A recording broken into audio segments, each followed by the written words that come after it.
Yeah. Ngayon pupuntahan na natin yung ating ganap for this afternoon. Free.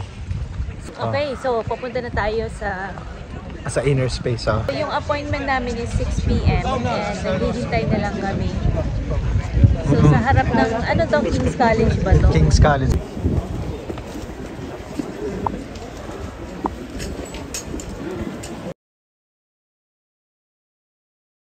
Lovely to meet you. How did you find out about Tapos na yung ano natin, yung activity. Bawal tayong mag-video sa loob. So, Marirelax ka. Halin makakapag-isip ka sa mga buhay-buhay.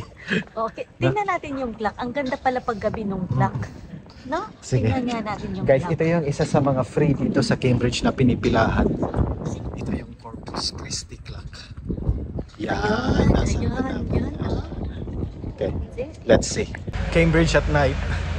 So, first time namin mag-attend noon. How did you find it?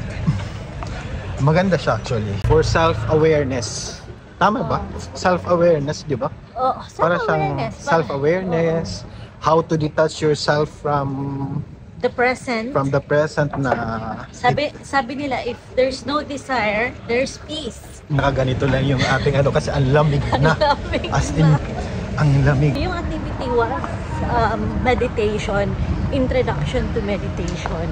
Ako, maganda po yung ano, yung meditation. Kasama po natin si Fernando. Gusto ko siya kasi free. Yes. Yun ang number one na gusto ko kasi free siya.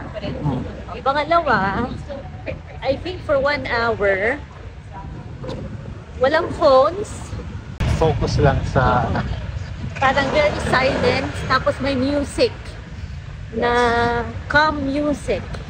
Yun ang pinapatutog nila while may nagsasalita. naalala ko siya para siyang ano, retreat.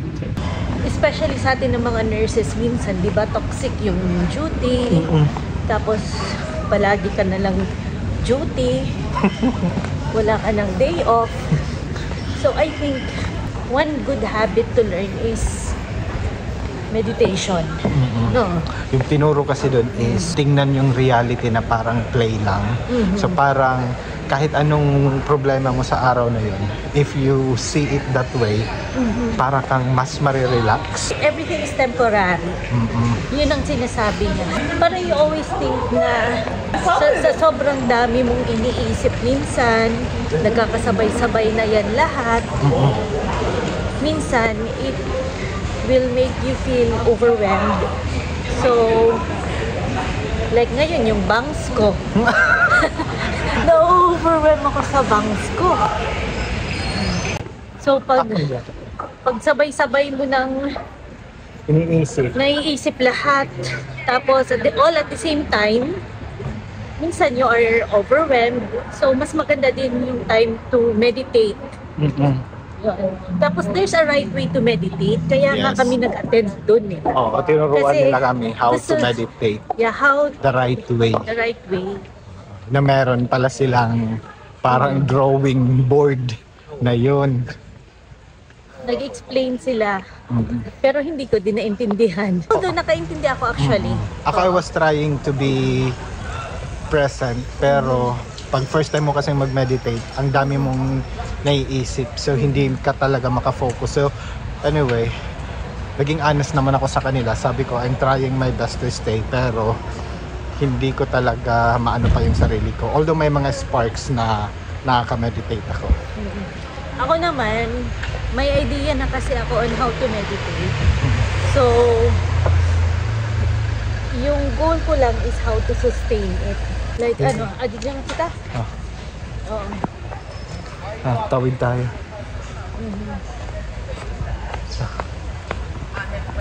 Like, ano, so yung meditation kasi parang it's ini-encourage ka na for a particular time, like 10 minutes, for 10 minutes, isa lang yung iisipin mo. So kakalimutan mo lahat. You will try to teach your mind to just think one thought Tapos every time, madidistract yung mind mo, sasabihin mo yun sa mind mo na bumalik ka to the present. Ganon yung mga ganap. So, mahirap muna siya if you're doing it the parang first time mo siyang gagawin. Pero it takes practice, sabi nga nila. Yes. Diba? It takes practice. Anay.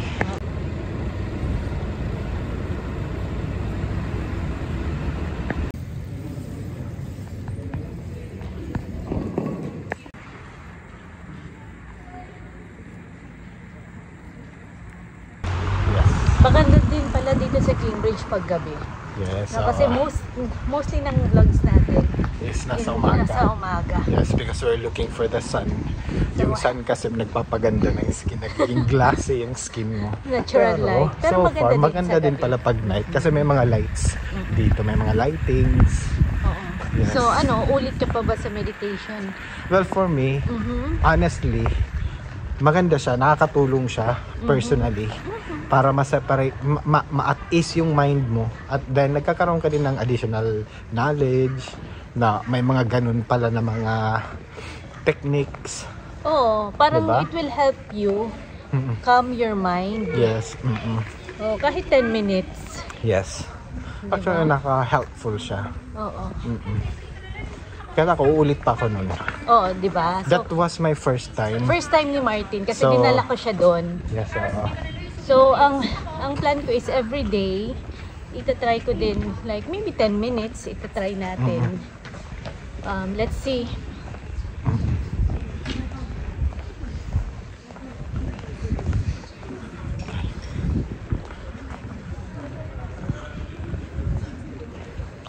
Walking at night in Cambridge. Mas less yung tao pero maganda pala yung mga lights.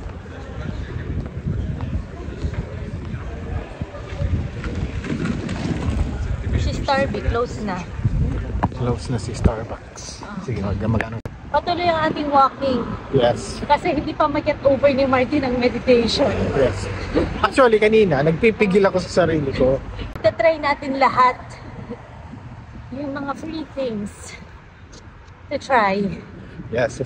Dito sa Cambridge, actually, marami yung mga free activities na pwede mong gawin. Kailangan mo lang silang hanapin. Magbubook ka lang naman online. Ang meditation, that was free. Meditation for 1 hour.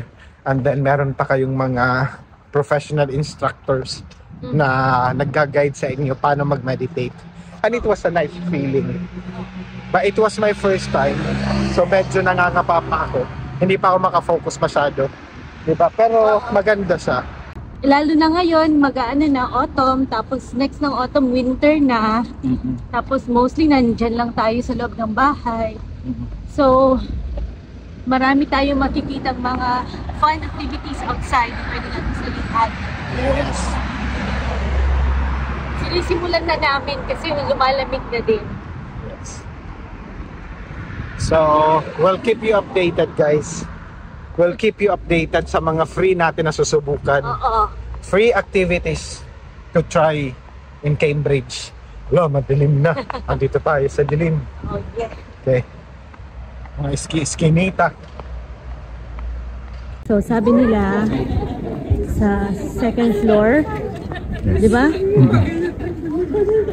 Inner space.